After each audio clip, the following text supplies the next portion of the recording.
Hello everyone, welcome to my channel Savitri Sunita Vlogs. ಇವತ್ತು ನಾನು ನಿಮ್ಮ ಜೊತೆ ಶೇರ್ ಮಾಡ್ಕೊಳ್ತಾ ಇರೋ ವಿಡಿಯೋ ಯಾವುದು ಅಂತಂದರೆ ನಾನಿಲ್ಲಿ ಡೈಲಿ ವ್ಲಾಗನ್ನು ಇವತ್ತು ಅಪ್ಲೋಡ್ ಮಾಡ್ತಾ ಇಲ್ಲ. ಜಸ್ಟ್ ಹಾಗೆ ಇವತ್ತು ಮನೆಯಲ್ಲಿ ನಾನು ಹೋಳಿಗೆ ಮಾಡಿದ್ದೆ, ಗೆಣಸಿನ ಹೋಳಿಗೆನ. ಸೊ ಆ ಒಂದು ರೆಸಿಪಿ ವಿಡಿಯೋನ ನಾನು ನಿಮ್ಮ ಜೊತೆ ಶೇರ್ ಮಾಡ್ಕೋತಾ ಇದ್ದೀನಿ. ಆ್ಯಂಡ್ ಆ್ಯಕ್ಚುಲಿ ಇದರಲ್ಲಿ ಏನು ಸ್ಪೆಷಲ್ ಅಂತ ಹೇಳಿ ಅಂದ್ಕೊಳತ್ತಿರ್ಬೋದು, ಬಟ್ ನಾನು ಫಸ್ಟ್ ಟೈಮ್ ಗೆಣಸಿನ ಹೋಳಿಗೆನ ಟ್ರೈ ಮಾಡತ್ತೀನಿ. ಸೊ ಹೀಗಾಗಿ ಈ ಒಂದು ವಿಡಿಯೋನ, ಈ ಒಂದು ರೆಸಿಪಿನ ನಿಮ್ಮ ಜೊತೆ ಶೇರ್ ಮಾಡ್ಕೊಳ್ಬೇಕು ಅಂತ ಹೇಳಿ ವಿಡಿಯೋ ಮಾಡಿದ್ದೀನಿ ಅಷ್ಟೇ. ಆ್ಯಂಡ್ ನಾನು ಯಾವ ಥರ ಹೋಳಿಗೆ ಮಾಡಿದ್ದೀನಿ, ಏನೆಲ್ಲ ಪ್ರೊಸೀಜರ್ ಫಾಲೋ ಮಾಡಿದ್ದೀನಿ, ಫಸ್ಟ್ ಟೈಮ್ ಮಾಡಬೇಕಾದ್ರೆ ನನಗೆ ಏನೇನೆಲ್ಲ ಕನ್ಫ್ಯೂಸ್ ಆಯಿತು ಅದನ್ನೆಲ್ಲನೂ ನಾನು ನಿಮ್ಮ ಜೊತೆ ಶೇರ್ ಮಾಡ್ಕೊಳತ್ತೀನಿ. ಸೊ ತಪ್ಪದೆ ಪೂರ್ತಿ ವಿಡಿಯೋನ ನೋಡಿ. ನಾನಿಲ್ಲಿ ಮೊದಲಿಗೆ ಗೆಣಸನ್ನು ಕ್ಲೀನಾಗಿ ತೊಳ್ಕೊಂಡು ಅದಾದಮೇಲೆ ಒಂದು ಬೋಗೋಣಿಲಿ ಎಲ್ಲ ಗೆಣಸನ್ನು ಹಾಕಿದ್ದೀನಿ. ಹಾಕಿ ಅದರ ಮೇಲೆ ಒಂದು ಹಸಿ ಇರುವಂಥ ಟವಲನ್ನು ಹಾಕಿ ಮೇಲೆ ಒಂದು ಪ್ಲೇಟನ್ನು ಮುಚ್ಚಿ ಗ್ಯಾಸ್ ಮೇಲೆ ಗೆಣಸನ್ನು ಕುದಿಯೋದಕ್ಕೆ ಇಟ್ಟೆ. ಸೊ ನಾನಿಲ್ಲಿ ಕುಕ್ಕರಲ್ಲಿ ಗೆಣಸನ್ನು ಕುದಿಸ್ಕೊಳ್ಬೋದಿತ್ತು, ಬಟ್ ನಾನು ಮೊದಲಿಗೆ ಹೇಳಿದಾಗೆ ಫಸ್ಟ್ ಟೈಮ್ ಮಾಡತ್ತಿದ್ನಲ್ಲ. ಸೊ ಹೀಗಾಗಿ ಕುಕ್ಕರಲ್ಲಿ ಯಾವ ಥರ ಗೆಣಸನ್ನು ಕುದಿಸ್ಕೊಳ್ಬೇಕು ಆ್ಯಂಡ್ ಎಷ್ಟು ವಿಷಲ್ ಹಾಕಿದರೆ ಗೆಣಸು ಕುದೀತಾವು ಅಂತ ಹೇಳಿ ನನಗೂ ಗೊತ್ತಾಗಲಿಲ್ಲ. ಸೊ ಹೀಗಾಗಿ ಸುಮ್ಮನೆ ಯಾಕೆ ಗದ್ದಲ ಮಾಡ್ಕೊಳ್ಳೋದು ಅಂಥೇಳಿ ಡೈರೆಕ್ಟಾಗಿ ನಾನು ಬೋಗೋಣಿಲೇ ಗೆಣಸನ್ನು ಕುದಿಸ್ಕೊಳತ್ತೀನಿ. ಆ್ಯಂಡ್ ನಾನು ಬೋಗೋಣಿಲಿ ನೀರನ್ನು ಹಾಕೋಲಿಲ್ಲ, ಜಸ್ಟ್ ಗೆಣಸನ್ನು ಹಾಕ್ಕೊಂಡೆ ಅದರ ಮೇಲೆ ಒಂದು ಹಸಿ ಟವಲನ್ನು ಮುಚ್ಚಿದ್ದೀನಿ. ಜಸ್ಟ್ ಅದು ಸ್ಟೀಮ್ ಮೇಲೇ ಗೆಣಸೆಲ್ಲ ಕುದಿಲಿ ಅಂತ ಹೇಳಿ ಆ ಥರ ಮಾಡಿದೆ ಅಷ್ಟೇ. ಆ್ಯಕ್ಚುಲಿ ಕೆಲವೊಬ್ಬರು ಕೆಳಗಡೆ ಒಂದು ಸ್ವಲ್ಪ ನೀರನ್ನು ಹಾಕ್ಕೊಂಡು ಗೆಣಸನ್ನು ಕುದಿಸ್ಕೊಳ್ತಾರೆ, ಬಟ್ ನಾನು ಆ ಥರ ಮಾಡಲಿಲ್ಲ. ಜಸ್ಟ್ ಸ್ಟೀಮ್ ಮೇಲೇ ನಾನು ಗೆಣಸನ್ನು ಇಲ್ಲಿ ಕುದಿಸ್ಕೊಂಡಿದ್ದೀನಿ. ಆ್ಯಂಡ್ ಅದಾದಮೇಲೆ ಗೆಣಸೆಲ್ಲ ಕುದ್ದಾದಮೇಲೆ ಗೆಣಸಿನ ಮೇಲಿರೋ ಸಿಪ್ಪೆನ ನೀಟಾಗಿ ಕ್ಲೀನ್ ಮಾಡ್ಕೊಳತ್ತೀನಿ ಎಲ್ಲನೂ.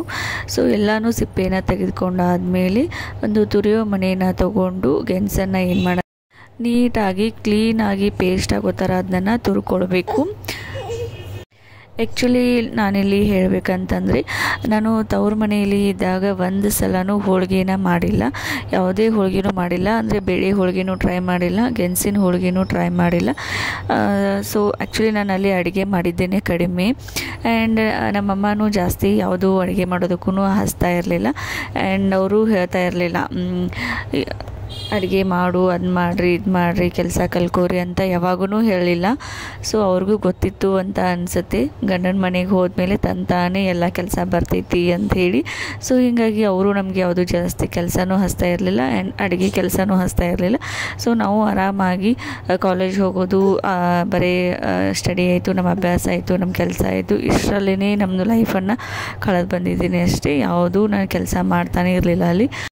ಬಟ್ ಅವರು ಹೇಳ್ದಂಗೆ ಗಂಡನ ಮನೆಗೆ ಬಂದ ಮೇಲೆ ತಂತಾನೆ ಎಲ್ಲ ಕೆಲಸನೂ ಬರ್ತಾವೆ. ಅಲ್ಲಿ ಕಲ್ಕೊಲಿಲ್ಲ ಅಂದ್ರೂ ಇಲ್ಲಿ ಬರ್ತೈತಿ, ಎಲ್ಲನೂ ಕೆಲಸನೂ ಬರ್ತಾವೆ, ಅದ್ರ ಜೊತೆಗೆ ಅಡುಗೆ ಮಾಡೋದೂ ಬರ್ತೈತಿ.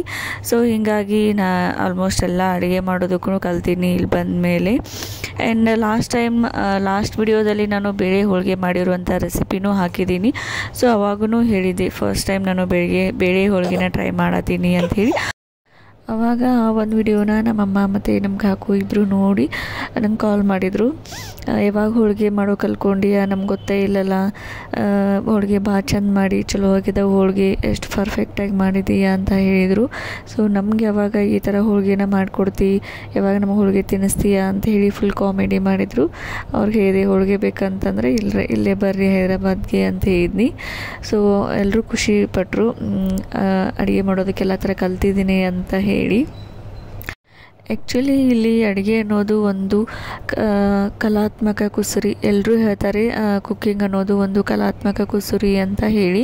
ಸೊ ಅದು ನಿಜಾನೇ ಅನಿಸುತ್ತೆ, ಯಾಕಂದರೆ ಅದೊಂದು ಕ್ರಿಯೇಟಿವಿಟಿ. ನಮಗೆ ಯಾವ ಥರ ಬರುತ್ತೆ ಆ ಥರ ನಾವು ಅಡುಗೆನ ಮಾಡ್ಕೊಳ್ಬೋದು. ಅಂದರೆ ನಮ್ಮದು ಟೇಸ್ಟ್ ಯಾವ ಥರ ಇರುತ್ತೆ, ಒಬ್ಬೊಬ್ಬರ ಮನೆಯಲ್ಲಿ ಒಂದೊಂದು ಥರ ಟೇಸ್ಟ್ ಇರುತ್ತೆ. ಸೊ ಅವರ ಒಂದು ಟೇಸ್ಟ್ಗೆ ತಕ್ಕಂತೆ, ರುಚಿಗೆ ತಕ್ಕಂತೆ ಅವರು ಅಡುಗೆನ ಮಾಡ್ಕೊತಿರ್ತಾರೆ. ಸೊ ನಮ್ಗೆ ಯಾವ ಥರ ಬೇಕು ನಾವು ಅದನ್ನ ಮಾಡ್ತಾಯಿರ್ತೀವಿ. ಸೊ ಅದೊಂದು ಕ್ರಿಯೇಟಿವಿಟಿ, ಅದೊಂದು ಫಾರ್ ಎಕ್ಸಾಂಪಲ್ ಆಗಿ ಇಲ್ಲಿ ಹೇಳಬೇಕಂತಂದರೆ ನನ್ನ ಗಂಡನ ಮನೆಯಿಂದ ತವ್ರ ಮನೆಯಿಂದ ದೂರ ಇಲ್ಲ. ಸೊ ನನ್ನ ಗಂಡನ ಮನೆ ಊರು ತವ್ರ ಮನೆ ಊರು ಸಮೀಪನೇ ಇದ್ದಾವೆ. ಬಟ್ ಅಷ್ಟೇ ಸಮೀಪ ಡಿಸ್ಟೆನ್ಸ್ ಇದ್ರೂ ಅಡುಗೆಯಲ್ಲಿ ಫುಲ್ ಡಿಫ್ರೆನ್ಸ್ ಇದೆ. ಯಾಕಂತಂದರೆ ಕೆಲವೊಂದು ಐಟಮ್ಸ್ ಕೆಲವೊಂದು ರೆಸಿಪಿನ ಮಾಡ್ತೀವಿ. ನನ್ನ ತವ್ರ ಮನೆಯಲ್ಲಿನೇ ನಾವು ಬೇರೆ ಥರನೇ ಮಾಡ್ತೀವಿ. ಆ್ಯಂಡ್ ಗಂಡನ ಮನೆಯಲ್ಲಿನೇ ನಾವು ಬೇರೆ ಥರನೇ ಮಾಡಿರ್ತೀವಿ. ಕೆಲವೊಂದು ಸಲ ನನಗೆ ಕನ್ಫ್ಯೂಸ್ ಆಗಿರುತ್ತೆ. ಯಾಕಂತಂದರೆ ನಮ್ಮತ್ತೆ ಏನಾದರೂ ಒಂದು ಮಾಡ್ತಿರ್ತಾರೆ. ಅವಾಗ ನನಗೆ ಅನಿಸುತ್ತೆ ನಮ್ಮ ಮನೇಲಿ ನಾವು ಈ ಥರ ಮಾಡಲ್ಲಲ್ಲ, ಇವ್ರೇನೋ ಬೇರೆ ಥರನೇ ಮಾಡತ್ತಾರಲ್ಲ ಅಂಥೇಳಿ ನನಗೆ ಅನ್ನಿಸ್ತಿರ್ತೈತಿ. ಬಟ್ ಅವ್ರದ್ದು ಮಾಡಿರೋದು ಟೇಸ್ಟ್ ಒಂಥರ ಚೆನ್ನಾಗೇ ಇರುತ್ತೆ. ಸೊ ಅದಕ್ಕೆ ಹೇಳೋದು ಕುಕ್ಕಿಂಗ್ ಅನ್ನೋದು ಒಂದು ಕ್ರಿಯೇಟಿವಿಟಿ ಅಂತ ಹೇಳಿ. ಸೊ ಯಾರು ಹೆಂಗೆ ಮಾಡಿದ್ರು ಅವ್ರಿಗೆ ಯಾವ ಥರ ಬರುತ್ತೆ ಆ ಥರನೇ ಮಾಡ್ಕೊಂಡಿರ್ತಾರೆ. ಸೊ ಇಲ್ಲಿ ಹೋಳಿಗೆ ರೆಡಿ ಆಯಿತು ಫೈನಲಾಗಿ. ನೋಡಿ ಕಮೆಂಟ್ ಮಾಡಿ ನಾನು ಹೋಳಿಗೆ ಹೇಗೆ ಮಾಡಿದ್ದೀನಿ ಅಂತ ಹೇಳಿ.